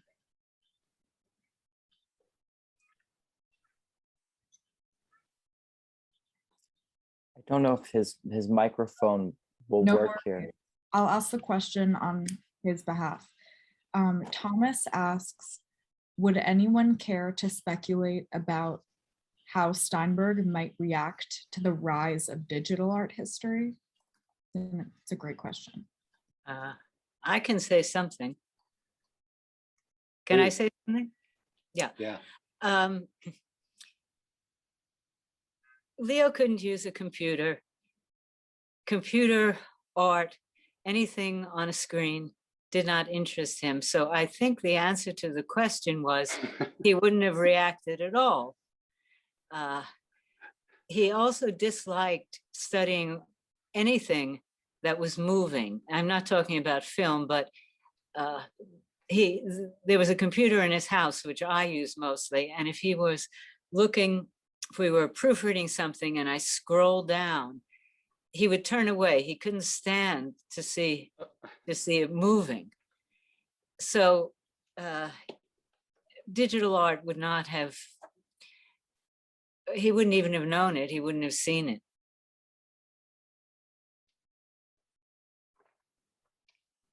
Does that answer your question? The Tarazi Chapel essay, as we just heard, is a pretty strong argument for seeing it in person. Mm. Yeah, and there was something else that I was going to respond to what Jack said about the how Leo worked. Christian had quoted that line about which David Roseanne told him, that somebody said the problem with Leo Steinberg is that he thinks Leonardo is as intelligent as he was. And I think that goes to the heart of a problem that Leo once mentioned to me in response to a remark like that. I don't know what the source of that remark is, which is that there are some art historians who think that because they deal with words, whether written or read, they are intellectually superior to artists who just make pictures after all. Whereas Leo had a great respect for the artistic mind, the mind of an artist, to be as intellectual as anybody who dealt with words. So this is one aspect to some criticism, because I've heard that before, and I don't know if it's published, that Leo being criticized because he allegedly imposes his own intelligence on the work of art. A criticism that comes from people who don't sufficiently respect the intellect of the artist. Done. Thank you. I think Leo Steinberg's whole work is a refutation of those undergraduates that you see often in your classes, if you're a practicing art historian, or if you're an artist trying to explain your work, that there can't be so much to whatever it is that you're discussing, that it just seems implausible to them that so much could be packed into something. Right. Yeah, and the fact that Michelangelo spent like 8 years on, for instance, the Florentine Pietà doesn't seem to register with them. Or a lot of art historians, right? This is one of the things that we see here. And in fact, the complexities of an artist often don't resonate with other artists. I mean, another response to the print question just asked is that Leo Steinberg was an interesting innovator of the technique of looking at reception using prints from the same period or shortly after a work was made. And those prints would often reconfigure the work in ways that cleaned it up or simplified it. And Leo always seemed to take this as an opportunity to show further evidence for whatever point he's making in the work. And I have to say, it's a technique I love to use when I can find the prints or the other after images to do it. But that complexity he got at in a variety of ways too. And the techniques he used, I think, we've all learned from probably. Thank you. Yeah, I think it is worth pointing to a divergence in the reception of Leo. Pretty soon, Sheila, you might be able to speak to this better than I can, but basically it seems to me that pretty soon his work in the realm of modern and contemporary art became foundational for that field. He was central there by the end of the 60s. He was a central voice, not a maverick, but an important voice that's sort of pointing towards what we should be doing. Whereas in Renaissance and Baroque art, he was, for all of his many accolades, he was somewhat marginalized. he, of course, himself made much of this. I think he derived some strangely complex satisfaction from it and sort of life purpose, but I think it tortured him as well. If you want to hear him addressing this very directly, you might read the preface to the Sexuality of Christ book, where in the acknowledgements, he doesn't just say nice things about all the people who helped him, but mentions the various forms of resistance that he got. Mm-hmm. But I think that era of diffidence towards Leo, whether he exaggerated it a bit or not, I don't think he exaggerated it entirely. That era just seems to be fading away. I just don't think the generation of, well, the other people who spoke today just feel that way about him. They just think of him as extremely important and someone to read, and also particularly inspiring for new work. Well, do you all think so? And I think, of course, the publication of these volumes is a moment in the shift. I think it is very much a generational issue. The generation of Leo's teachers, his own contemporaries, and their students took a negative attitude toward his work. But the further we get away from those people and their offspring, the more people like those who are participating in the symposium, or those who participated in the Rome symposium and written about, they see it more objectively. They're not controlled by what how a professor said you should read or disregard Leo's work.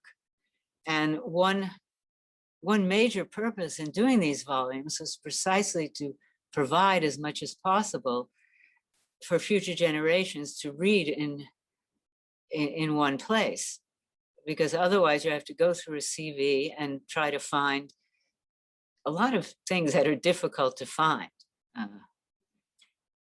And by the way, you're right, there certainly is a distinction in the reception of his work between the modern and the old master. And it may just be because the different people who are in control of, or were in control of, determining the canon of what people wrote. And Leo was a well-known critic of contemporary art by the 50s, and he gave important lectures, some of which appeared in other criteria. And once the flatbed picture plane as an explanation of Rauschenberg and Company was published, it was accepted, and he became associated with that. So he had a much more welcome presence in the modern field, although there are still some who disagree with long studies such as the Demoiselle d'Avignon and so forth. But let them read the Picasso volume and we'll start again. I have students who find one of the most controversial of Steinberg's works for the original generation reading it, that is the Sexuality of Christ book, to be completely unremarkable. Like they don't even think that it's in any way pushing the envelope. And so I think that illustrates the change. Yeah. Thank you so much for that question. I would now like to pass the mic to Amy. If you have a question, Amy, you should be able to unmute. Thank you very much. Well, thank you for all of this. Basically, I had several questions about further sources, and I got some answers within the chat of how to access, especially bibliography of his hard to find essays, but also I was asking further whether many of his lectures have been recorded, and if so, how we would access them in terms of, I know he lectured, of course, at University of Pennsylvania and the New York Studio School, but many others, I'm sure. Is there a possibility of following this up with a list of lectures, and maybe some are even on YouTube? Does anyone know about that? I think I can answer that. The lectures as far as I know, with one possible exception, none of his lectures are online. And when No, I mean visually also. I mean, like as when you do in a YouTube or something. yeah, I mean, I'm including that. Oh, okay. And Leo was often asked when he was giving a lecture for permission to record it, even with the visual. And he reluctantly agreed, but only so long as the tape remained in-house. Because most of these, and I've seen them, for recording an actual lecture, the images just don't come out well. They're not really taped to focus on the images. And since Leo's lectures were written to explain and connect with specific images, it just doesn't work. So I don't think there's anything online with images, but I think there are a lot of lectures in these volumes. Yeah, they've gotten better about that these days, where they'll show not the image of you showing the image, but the actual slide and make you small. Yeah, well, the last time that that was done was a lecture Leo gave at the National Gallery in 2003, and that's exactly what they did. Leo giving the lecture on one side, the images glaring on the screen. It was totally useless. And when Leo saw it, they sent him a tape of something.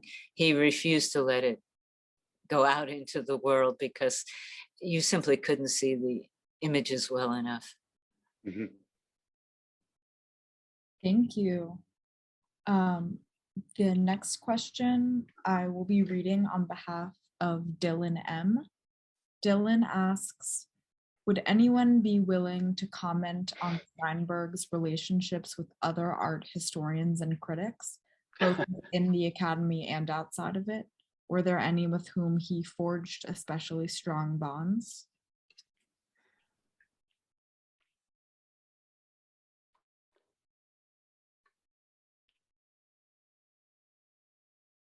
I mean, where to begin, where to end with that? I don't know as much as Sheila probably about this question, but I can say one thing, having met him on the young end of things, he was very, very receptive to younger people. You didn't have to be a big deal to get an audience with Leo. All you had to be was interested.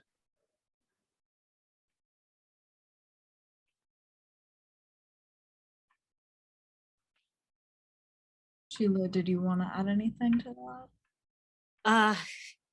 Like anybody, any professional, anybody involved with public reception, there were art historians whom he liked and worked with and had dinner with, and there were those that he didn't.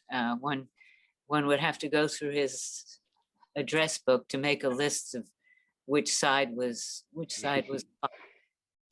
I can say something, as can Sheila, of course, about the what happened when you did enter into that wonderful space of colloquy with him.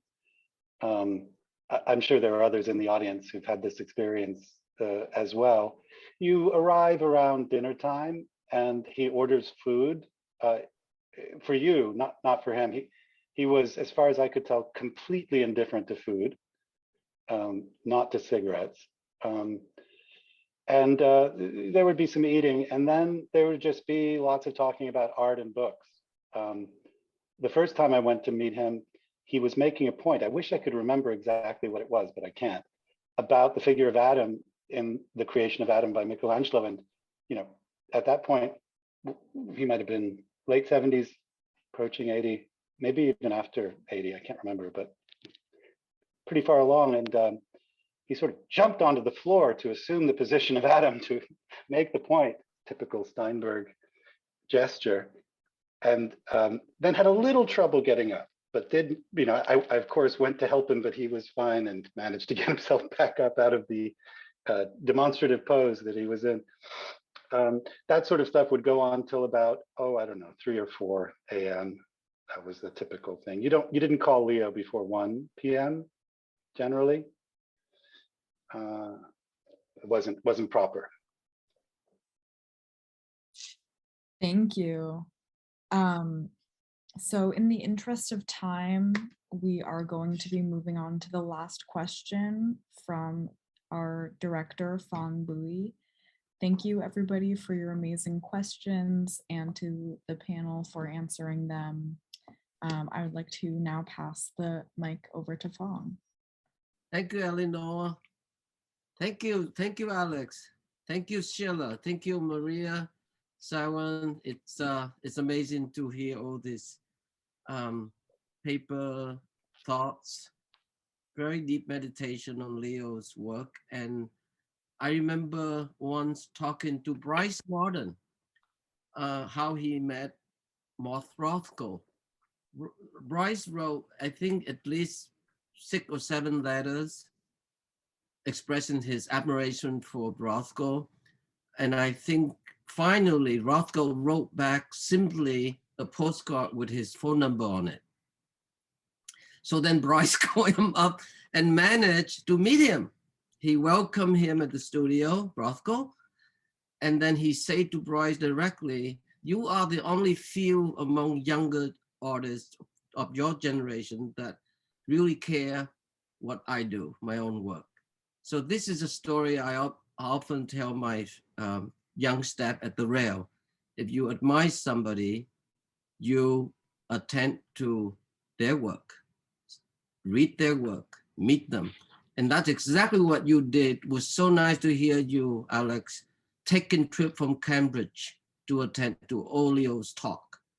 And that's exactly what I did too when I was a student at the studio school. In fact, I saw you too. It must have been in February 2002 when Leo was given that distinguished scholar award at the CAA, which you gave a beautiful introduction along with Rosalind Krauss and the beloved David Roseanne. And that's exactly how Leo called me up one day.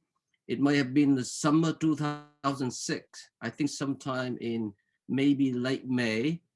And then he called me up. We talked for 2.5 hours on the phone, mostly because he was very excited with my Shapiro in the 3-4 letters exchange, I think, between Isaiah Berlin and my Shapiro, that based on Shapiro controversial essay that he wrote called Mr. Berenson Values, published in Encounter magazine, I think in 1961. And the topic was very controversial, back and forth between how Berenson was offended by Shapiro's accusatory claim that, his lack of ethic, because I remember clearly Leo quoted Kant. This is something I love to ask you, Sheila. He quoted in the end, if I remember correctly, "In law, a man is guilty when he violates the right of others, but in ethic, he's guilty if he only thinks of doing so." And basically, I think the way that Leo put it very clearly, that he thinks that aesthetic judgment is a moral condition, very similar. So my question is that, was he an admirer of Kant? Well, Leo, oh, sorry, continue, please.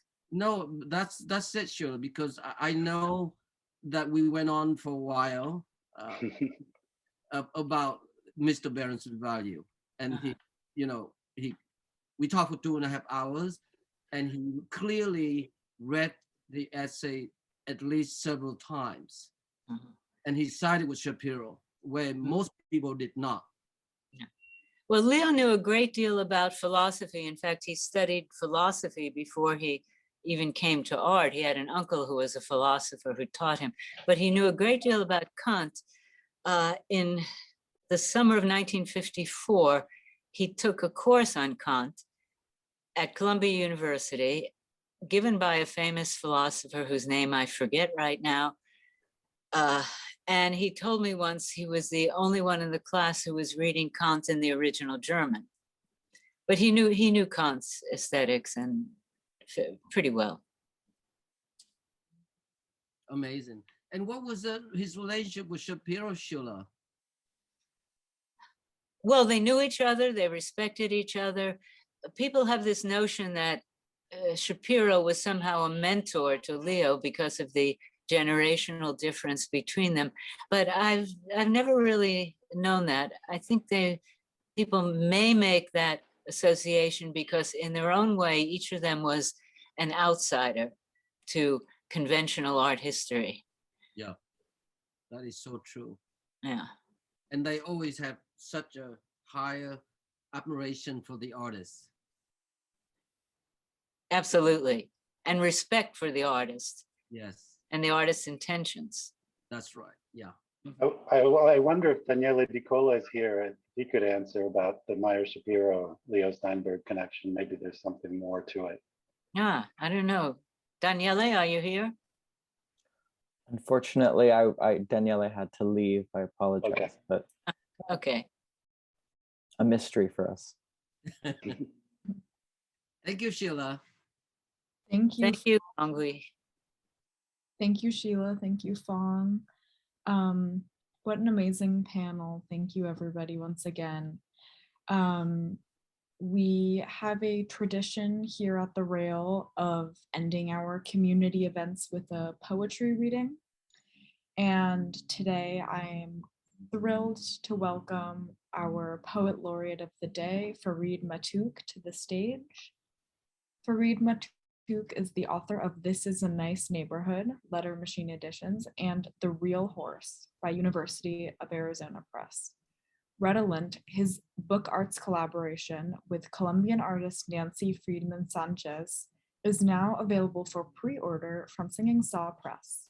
Matuk is the co-editor and co-translator of a new edition of Juan Felipe Herrera's seminal poetry collection, Acrylica, forthcoming from Noemi Press in 2022. Farid, I will pass the mic over to you. Thank you. A huge thank you to the panelists.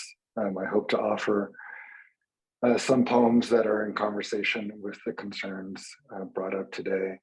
And I also want to thank the Brooklyn Rail for its tradition of holding space for these conversations. This ethos of including poetry as well is really wonderful. Over 500 episodes now that the Brooklyn Rail has been doing this, and I think it's really remarkable. So thank you to the Brooklyn Rail and all the folks who make these conversations possible.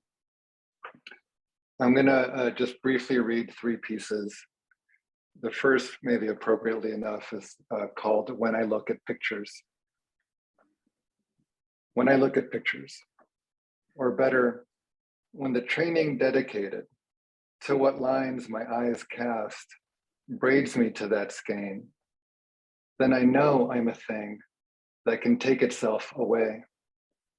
Maybe etched with the man on a horse leaping into the lithographed German windmill's open bay, refined and valiantly resolved to curving inward while still touching the outside.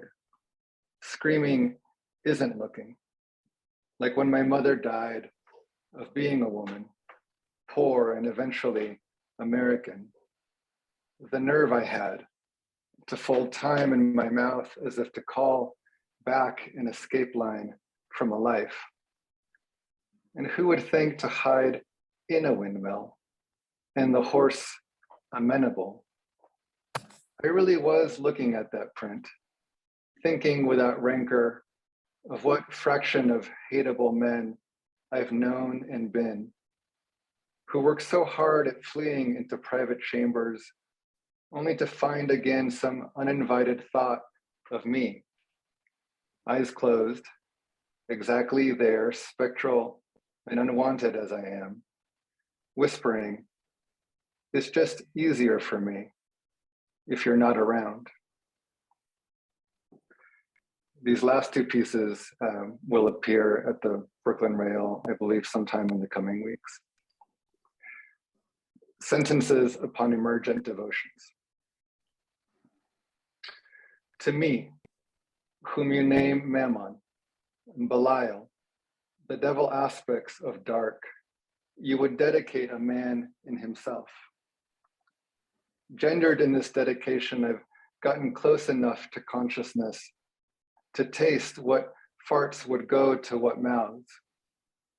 Don't call it ingenious use of the materials and signs that would carry me this thingly, distributed body, inside words like gas, mineral, compressed, aurora, big gulp, until imagination abandons leaving only men, huffing poppers to narrow the world into something you can swallow, yourselves down and out, recycling piss in perfect loops.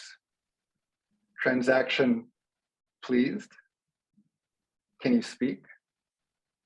I don't care enough to hear you, but I do enough to look and see you receiving what night and wind, gravel and easement lights over the safe and private yard. Will you heal? What do you think you're asking? You dress me in horns, in tongues, in muscles. You take only one light from my eyes. You rage, you remember to breathe. You use and wipe and smear. You think the mountain is rising decorated in its metals. Your dreams take you into small rooms to come. The wind finally gets free enough to run through you, and you think it rushes at a hillside that must lift my throne. The raven visits always over your left shoulder, and you are so grateful to be in its downcast yellow eye. I'll close with this piece. When poems don't ask for a title, I simply call them poem. Poem. I think that in the would-be undivided, a dust at least turns, maybe barely arrowed by a car or panning video camera or by truisms. Turning susceptible, we save ourselves, which preserves and gifts the undivided their susceptibility. Keeping my bare feet clean because you like that, dusty because I like that.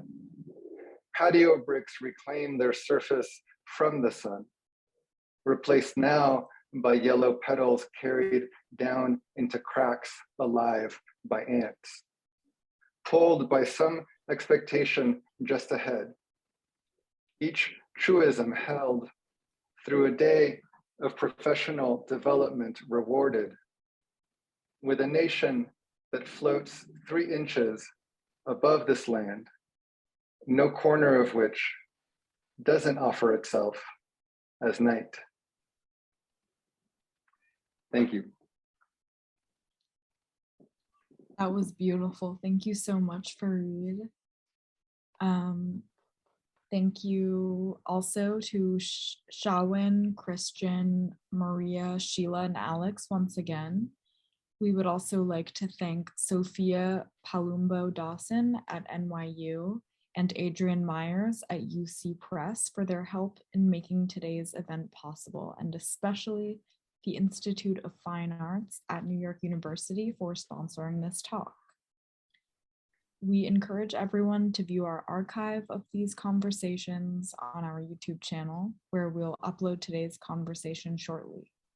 And please join us tomorrow at 1 p.m. for our 75th Radical Poetry reading, curated by Sylvia Gorelick, featuring poetry read by Christina Chalmers, Leopoldine Kaur, Bernard Ferguson, and Rebecca Smith.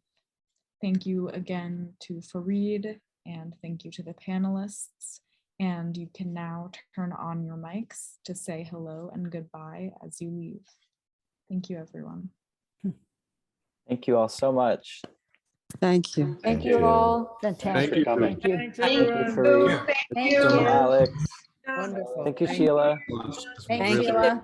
Thank Thank you. you, Christian. Fascinating. Thank you. Amazing. Thank you. Thank you, Shawon. Thank you very much. Thank you so much, Farid. Thank you, Maria. Sheila. Thank you all. Thanks, Sheila. Thank you. Thank you, Sheila. Thank you, Alexander. Thank you, Christian. Thank you. Thank you. Thank you all for joining. Nurture. Thank you. Thank you so much. Thank you. This is great. Thank you, Sheila. Thank you, Alex. Thank you all. Thank you. Thank you. Thank Wonderful. you, Christian. Thank you. Let's continue and go have lunch, shall we? Thank you. We are grateful. Thank you. Thanks, Bye. everyone. Stay Bye. safe. Bye. Take care. Bye.